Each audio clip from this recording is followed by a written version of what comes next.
Nah, kalau ada orang yang tidak bisa divaksin, misalnya ibu hamil atau menyusui, kemudian penyintas COVID yang waktunya belum 3 bulan, kemudian orang yang komorbid yang kemudian tidak bisa divaksin, maka yang bersangkutan wajib untuk membawa surat keterangan dokter yang menyatakan bahwa peserta tersebut tidak bisa divaksin.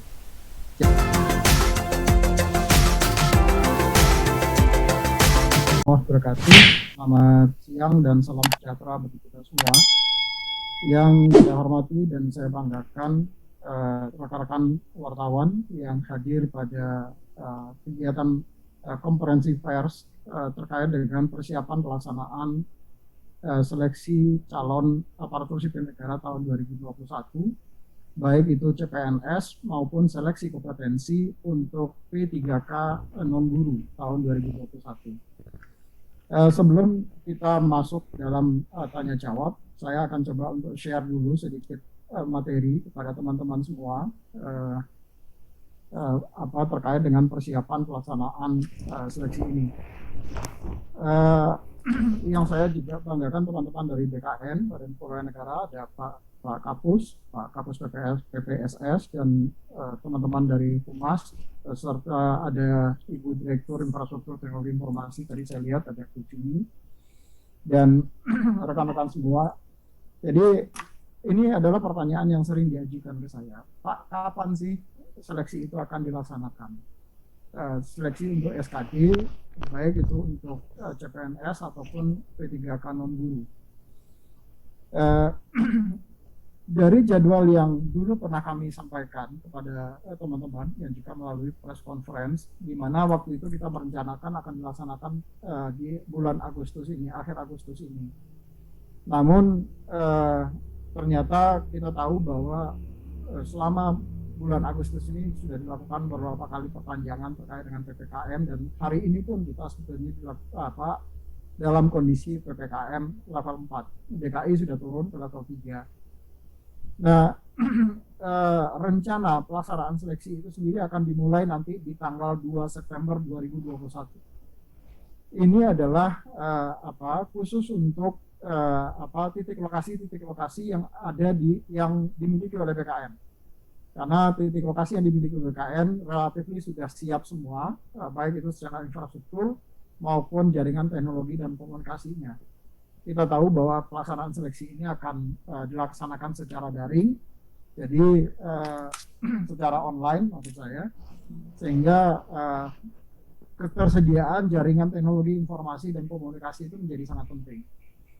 Yang kedua adalah untuk titik lokasi mandiri yang diselenggarakan oleh instansi, itu akan direncanakan pada tanggal 14 September 2021. Atau ini tentu saja bisa lebih cepat atau bisa lebih lambat. Bisa lebih cepat apabila instansinya kemudian sudah lebih siap. Jadi mereka melaksanakan lelang untuk ketersediaan sarana prasarananya sudah lebih siap, maka bisa saja kemudian pelaksanaan seleksinya lebih awal dari tanggal 14 September 2021. Tanggal 14 September ini adalah mostly hampir sebagian besar instansi sanggupnya adalah tanggal 14 mulainya. Tetapi tadi di dalam rapat koordinasi kami dengan seluruh instansi tadi pagi, dan ada yang kemudian sudah siap sebelum tanggal 14. Nah, bagi instansi yang sudah siap sebelum tanggal 14 tentu masih bisa saja dilaksanakan, tetapi setelah dilakukan audit terhadap teknologi informasi dan komunikasi di titik lokasinya, supaya pelaksanaan seleksi ini betul-betul bisa kita lakukan secara transparan dan bertanggung jawab. Nah, BKN secara bertahap telah menginformasikan kepada seluruh instansi terkait dengan kuota jadwal dari seluruh instansi, baik itu di titik lokasi instansi BKN maupun kemudian ada jadwal-jadwal yang akan dilaksanakan secara mandiri yang mereka sudah siap. Nah, selanjutnya nanti penjadwalan bagi instansi yang titik lokasi mandiri yang belum siap itu akan disusulkan kemudian. Nanti detailnya berapa banyak yang sudah saya tanda tangani jadwal dari semua instansi. Kalau instansi pusat sudah lebih dari 40 instansi pusat yang sudah disampaikan, nanti detailnya Pak Kapus PPSS akan bisa menyampaikan. Dan untuk instansi daerah juga sudah lebih dari 400 instansi daerah yang jadwalnya sudah kami sampaikan ke seluruh instansi. Nah, yang kedua adalah ini pola koordinasi nanti. Jadi saya tahun ini akan mencoba pola koordinasi secara berjenjang, baik itu untuk instansi pusat ataupun di instansi daerah, karena target grupnya ada di dua instansi ini ya, baik itu instansi pusat ataupun di instansi daerah. Di di dalam pelaksanaan seleksi nanti tentu saja karena waktunya akan sangat mepet, karena kalau kita mulai di bulan tanggal 2 September ini, maka ada potensi pelaksanaan seleksi itu sendiri akan berakhir di bulan Desember. Tetapi kita akan berusaha semaksimal mungkin pelaksanaan seleksi sampai dengan pengumuman hasil seleksi CPNS ini bisa dilakukan di akhir Desember, sehingga nanti di awal Januari itu sudah langsung penetapan NIP dari bagi peserta yang sudah lulus seleksi. Nah, kemungkinan besar nanti ada wilayah-wilayah yang bisa dilaksanakan 3 sesi per hari, tetapi ada juga yang bisa dilaksanakan 4 sesi per hari. Nah, wilayahnya ini akan sangat tergantung tidak saja dengan kekuatan sarana dan prasarananya, karena sarana dan prasarana ini akan menentukan pada akhirnya diagram flow dari orang keluar masuk perubahan antar sesi, tetapi juga akan sangat tergantung pada ketersediaan atau tingkat keterparahan penyebaran COVID di wilayahnya. Jadi kalau wilayahnya masuk zona merah misalnya, walaupun jumlah PC-nya di bawah 100 misalnya, maka tentu saja ini perlu pengkajian utuh dari kami. Apakah ini manageable nggak kalau kita lakukan 4 sesi? Jadi ini akan sangat dependable sebetulnya, sangat tergantung pada situasi dan kondisi di lapangan. Tapi dalam perencanaannya sendiri kami ada yang merencanakan yang bisa diselenggarakan 3 sesi dan ada yang bisa diselenggarakan 4 sesi per hari.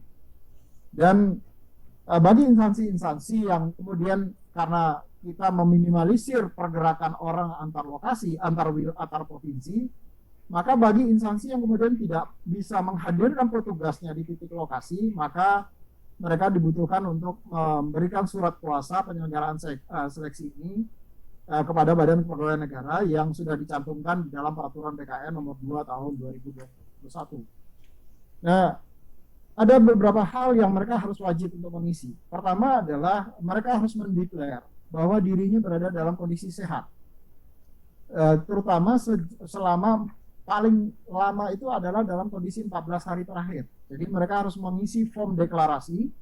Form deklarasinya diisi melalui sistem di SSCASN BKN.id. Di situ sudah kami siapkan sistemnya. Mereka tinggal mengisi dan tinggal mengklik. Nanti tinggal bisa dicetak dan ditampilkan atau disampaikan kepada petugas registrasi pada saat yang bersangkutan akan mengikuti seleksi. Kemudian ini kalau skenario awal, beberapa titik lokasi nanti yang akan diselenggarakan 3 sesi. 3 sesi itu akan dimulai dari jam 6.30 sampai dengan jam 8. Kemudian ada pelaksanaan seleksinya sendiri akan mulai jam 8. Jadi 6.30 sampai jam 8 itu lebih ke arah administrasinya. Kemudian pelaksanaannya sendiri selama 100 menit, lebih kurang 100 menit untuk pelaksanaan seleksi SKD-nya. Kemudian kita break karena akan ada penyemprotan disinfektan di seluruh sarana dan prasarana ruangan yang dipakai, termasuk peralatan yang digunakan. Itu akan ada penyemprotan disinfektan, dan kemudian baru mulai lagi registrasi atau administrasi untuk sesi kedua. Dan seleksinya sendiri akan dimulai jam 11 sampai dengan jam 12.40, lebih kurang sekitar 100 menit untuk sesi kedua. Begitu seterusnya, nanti ada penyemprotan kembali, selesai sesi 2, penyemprotan kembali, kemudian dinetralisir kembali seluruh sarana dan prasarananya. Ini adalah titik lokasi yang diperkirakan akan bisa dilaksanakan 3 sesi, tapi kembali akan sangat tergantung pada kondisi di lapangan nanti. Ini adalah beberapa lokasi yang bisa kita laksanakan 4 sesi per hari, hanya saja kembali sesi-sesinya akan sangat tergantung pada situasional di lapangan nanti. Nah, khusus untuk SKD CPNS di hari Jumat itu hanya dilaksanakan 2 sesi. Jadi ada sesi pagi dan sesi siang karena banyak waktu terpotong dengan sholat Jumat. Kemudian untuk kompetensi P3K60 ini adalah pelaksanaan seleksinya 3 sesi per hari dan di hari Jumat juga hanya dilaksanakan 2 sesi. Mekanisme untuk pelaksanaan seleksi ini sendiri mulai dari yang bersangkutan datang sampai dengan yang bersangkutan selesai melaksanakan ujian itu sudah dituangkan di dalam surat edaran Kepala PKN nomor 7 tahun 2021 tentang prosedur penyelenggaraan seleksi dengan metode PKM dan protokol kesehatan pencegahan dan pengendalian COVID-19. Jadi sama dengan tahun kemarin, di mana seluruh pengantar hanya boleh mendrop dan meninggalkan lokasi segera. Dan seluruh peserta antri untuk melakukan scanning suhu tubuh, kemudian melakukan pemeriksaan dokumen dan pemberian PIN registrasi. Nah, pada saat pemeriksaan dokumen tadi, mereka harus melengkapi beberapa persyaratan yang disampaikan oleh teman-teman di BNPB di dalam surat tujuan BNPB terkait dengan pelaksanaan seleksi ini. Apa saja nanti teman-teman akan saya sampaikan di belakang. Kemudian mereka mendapat setelah seluruh persyaratannya terpenuhi, maka kemudian akan ada pemberian PIN registrasi kepada peserta dan mereka kemudian setelah mendapatkan PIN registrasi, mereka menitipkan barang di loker yang sudah disediakan. Lokernya dalam kondisi steril tentu saja, dan dilakukan pemeriksaan suhu badan dengan menggunakan metal detektor, dan peserta menunggu di ruang steril. Kemudian setelah beberapa saat di ruang steril, mereka baru masuk ke ruang ujian untuk mengerjakan ujian. Nah, masuk ke ruang ujian juga harus dengan antri yang benar, dengan tetap menjaga jarak, supaya tidak terjadi penyebaran COVID-19 sepanjang dari ruang steril menuju ke ruang ujian. Nah, selesai ujian, pintu kedatangan dan pintu keluar ruang ujian itu akan dibedakan, sehingga potensi untuk terjadi selisih di tengah jalan itu diminimalisir betul, sehingga orang tidak akan ketemu antara peserta yang akan baru ujian dengan peserta yang sudah menyelesaikan ujian. Nah, hasil seleksi karena peserta tidak pengantar tidak diizinkan untuk tinggal di titik lokasi, maka mereka bisa mengikuti hasil seleksi dari seluruh keluarga yang mengikuti ujian melalui live streaming di channel YouTube-nya BKN. Nah, peserta sendiri juga nanti akan bisa mendownload hasil seleksinya untuk mendapatkan sertifikasi nilai kelulusan dari para peserta. Jadi berapa nilai yang diperoleh dari seleksi SKD ini mereka bisa mendownload dari sistem yang sudah disiapkan. Jadi tidak perlu mencatat sebetulnya karena sudah ada nilainya. Nah, ada pertanyaan dari teman-teman wartawan ke saya terkait dengan bagaimana nanti kalau peserta yang terkena COVID atau positif COVID. Mereka wajib untuk melaporkan kepada instansinya sehingga nanti peserta tersebut bisa dijadwalkan ulang untuk mengikuti seleksi. Nah, kebenaran informasi yang disampaikan oleh peserta kepada kita, pada panitia, baik itu panitia instansi maupun Panselnas, itu akan sangat menentukan apakah kita betul-betul bisa melaksanakan seleksi ini dengan menerapkan protokol kesehatan dengan ketat atau tidak. Prinsipnya adalah tidak ada peserta semaksimal mungkin.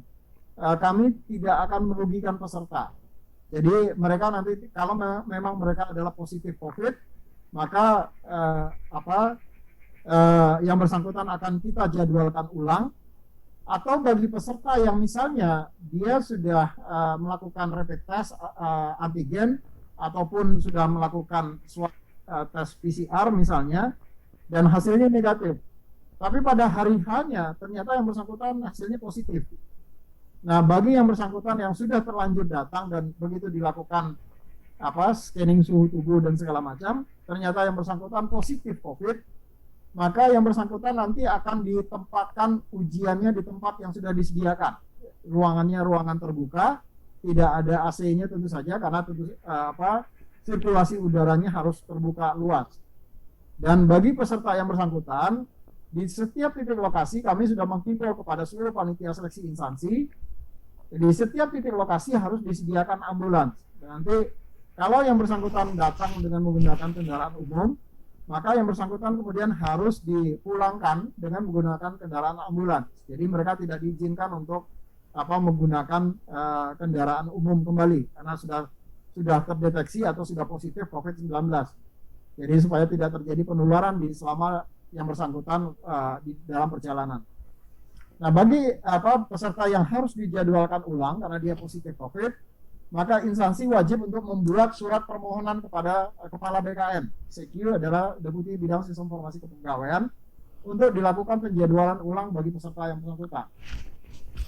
Nah, ini adalah beberapa hal di dalam rekomendasi Ketua Satgas COVID-19 dengan nomor surat B115 Kepala Satgas PD 01.02/8/2021.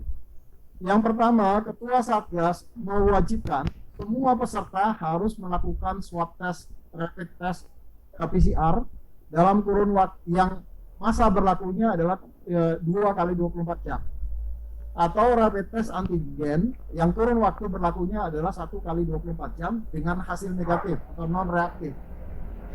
Yang pelaksanaannya wajib sebelum mengikuti seleksi calon aparatur sipil negara 2021. Jadi kalau misalnya dia mengikuti seleksinya besok misalnya, maka paling tidak hari ini mereka sudah mengantongi hasil rapid test antigen. Jadi disesuaikan kira-kira 1 kali 24 jam waktunya.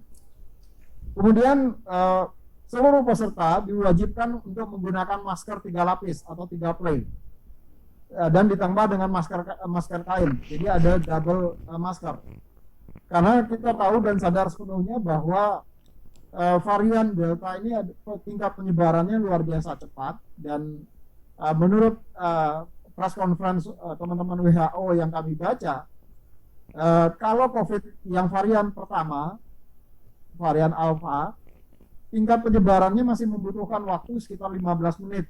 Kalau misalnya saya berkomunikasi dengan orang yang terkonfirmasi positif COVID dan saya membuka masker selama berkomunikasi dengan yang bersangkutan, maka tingkat penularannya itu lebih sekitar 15 menit. Tetapi yang varian Delta ini itu masih dalam 6 detik saja sudah bisa tertular. Itu report yang disampaikan oleh WHO beberapa waktu yang lalu. Nah, kami tentu sebagai yang bertanggung jawab di dalam penyelenggaraan ini tentu perlu berhati-hati betul, jangan sampai seleksi calon aparatur sipil negara ini kemudian menjadi klaster baru di dalam penyebaran COVID-19 itu sendiri. Jadi ini yang kami juga minta kerjasama dari seluruh peserta, bahwa mereka juga harus melaksanakannya dengan tertib, dan tentu kalau yang bersangkutan kemudian tidak menggunakan masker yang double, nanti kami tadi sudah meminta panitia juga untuk menyediakan masker di titik-titik lokasi, sehingga kalau masih menggunakan 1 lapis ya nanti mungkin bisa ditambahkan 1 lapis lagi agar yang bersangkutan tentu bisa memastikan bahwa yang bersangkutan tidak menularkan kepada yang lain kalau misalnya dia terkonfirmasi positif COVID. Kemudian menjaga jarak itu tetap physical distancing minimal 1 meter, dan cuci tangan dengan sabun ini adalah yang sudah normal kita lakukan. Dan ruang kegiatan juga maksimal diisi hanya 30% dari kapasitas normal ruangan. Jadi ini yang perlu kita secara bersama-sama. Nah, khusus untuk peserta yang seleksi di wilayah Jawa, Madura, dan Bali, maka yang bersangkutan wajib sudah mengikuti vaksin dosis tahap pertama. Jadi ini yang teman-teman Satgas meminta khusus bagi peserta Jawa, Madura, dan Bali, mereka wajib untuk sudah mengikuti vaksin dosis pertama. Namun demikian, kami sadar betul bahwa tidak semua orang kemudian yang bisa divaksin. Nah, kalau ada orang yang tidak bisa divaksin, misalnya ibu hamil atau menyusui, kemudian penyintas COVID yang waktunya belum 3 bulan, kemudian orang yang komorbid yang kemudian tidak bisa divaksin, maka yang bersangkutan wajib untuk membawa surat keterangan dokter yang menyatakan bahwa peserta tersebut tidak bisa divaksin. Jadi mereka masih tetap diberikan kesempatan, tapi harus membawa surat keterangan dokter yang menyatakan bahwa mereka tidak bisa divaksin karena beberapa alasan. Kemudian wajib vaksin ini di daerah Jawa, Madura, Bali itu seluruh instansi itu harus segera berkoordinasi dengan Satgas COVID setempat untuk memastikan ketersediaan vaksin dan memobilisasi percepatan vaksinasi. Ini tadi juga sudah kami himbau kepada seluruh instansi waktu kami rapat koordinasi tadi pagi. Dan apabila ketersediaan vaksin pada H-3 itu ternyata tidak mencukupi, maka pansel instansi itu dapat memutuskan, tentu setelah berkoordinasi dengan kami di pusat, apakah peserta tadi wajib atau tidak wajib mengikuti vaksin. Kami tentu saja sangat mendorong bahwa prinsip utamanya adalah kita tidak boleh merugikan para peserta.